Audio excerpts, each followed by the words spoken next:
தமிழக சட்டமன்ற தேர்தல் முடிவுகளில் விஜய்க்கு பெரும்பான்மை கிடைக்காததால் ஆட்சி அமைப்பதில் பெரும் சிக்கல் ஆரம்பித்துள்ளது. இன்னும் 2 சட்டமன்ற உறுப்பினர்கள் ஆதரவு இருந்தால் விஜய் முதல்வராக பொறுப்பேற்பார் என்று சொல்லப்படும் நிலையில் விசிக தலைவர் திருமாவளவன் தனது 2 சட்டமன்ற உறுப்பினர்கள் ஆதரவு கொடுத்தால் கூட ஆளுநர் ஆட்சி அமைக்க அனுமதி கொடுக்க வாய்ப்பு இல்லை என்றே கூறப்படுகிறது. விஜய்க்கு 10 சட்டமன்ற உறுப்பினர்கள் தேவைப்பட்ட நிலையில் காங்கிரஸ், கம்யூனிஸ்ட்கள் என விஜய்க்கு ஆதரவு கொடுக்க முன்வந்தாலும் நேற்று என்டிஏ கூட்டணியில் இருக்கும் அம்மா மக்கள் முன்னேற்ற கழகம் ஒரு தொகுதியில் வெற்றி பெற்ற நிலையில் அவரின் ஆதரவு நேரடியாக கோராமல் சட்டமன்ற உறுப்பினர் மூலம் சென்று குதிரை பேரம் பேசியதாக கூறப்படுகிறது. இந்நிலையில் நேற்றிரவு தனது சட்டமன்ற உறுப்பினரை காணவில்லை என்று ஆளுநர் மாளிகை முன் செய்தியாளர் சந்திப்பில் தெரிவித்தார். அதன் பின் ஒரு வீடியோ வெளியானது. அதில் சட்டமன்ற உறுப்பினர் காமராஜ் கையெழுத்து போடுவது போல் காட்சிகள் இடம்பெற்றது. இந்நிலையில்தான் ஏஎம்எம்கே கட்சி எம்எல்ஏவிடம் சென்னை கிரீன் சூட் ஹோட்டல் அருகே காருக்குள் வைத்து குதிரை பேரம் நடத்தி கையெழுத்து வாங்கியுள்ளனர் டிவிகே விஜய் தரப்பு. இது அப்பட்டமாக கிரிமினல் குற்றம். ஆளுநர் விசாரணை இந்த வீடியோ அடிப்படையில் துவங்க வேண்டும்.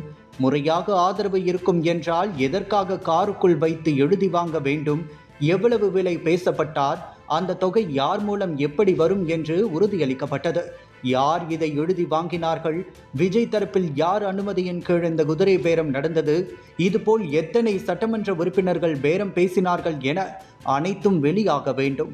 அவராக முன்வந்து ஆதரவு கொடுத்தார் என வீடியோ வெளியிட்டு தூய சக்தி என தன்னை காட்டிக்கொள்ள முயற்சி செய்யும் தாவேகா தரப்பிடம் காவல்துறை கேட்கும் கேள்வி, ஒரு கட்சி சட்டமன்ற உறுப்பினரிடம் இப்படி காருக்குள் வைத்துதான் எழுதி வாங்குவதா? அப்படித்தான் கம்யூனிஸ்ட் கட்சி செய்தார்களா? இல்லை, காங்கிரஸ் 5 சட்டமன்ற உறுப்பினர்கள் இப்படித்தான் காருக்குள் வைத்து எழுதி வாங்கினீர்களா? பின் எதற்கு காருக்குள் வைத்து எழுதி யாருக்கும் தெரியாமல் எழுதி வாங்குகிறீர்? சரி, அவர் கட்சி தலைமை முழு சம்மதத்தோடு என்றால் அவர்கள் கட்சி லெட்டர் பேடில் கட்சி ஒப்புதலோடு வாங்கலாமே. அது என்ன ஒரு வெள்ளைத்தாளில் எழுதி வாங்குகிறீர்? ஆகவே வெள்ளைத்தாளில் யாருக்கும் தெரியாமல் காருக்குள் வைத்து எழுத சொல்லி அதை வீடியோ எடுத்து வாங்கியுள்ளீர். இது பெரிய பித்தலாட்டம். தாவேகா மீது உடனடியாக வழக்கு பதிவு செய்ய வேண்டும். தற்போது விசிக ஆதரவு கொடுத்தால் கூட தற்பொழுது பதவியேற்புக்கு அழைப்பு இருக்காது. குதிரை பேரம் நடந்துள்ளது.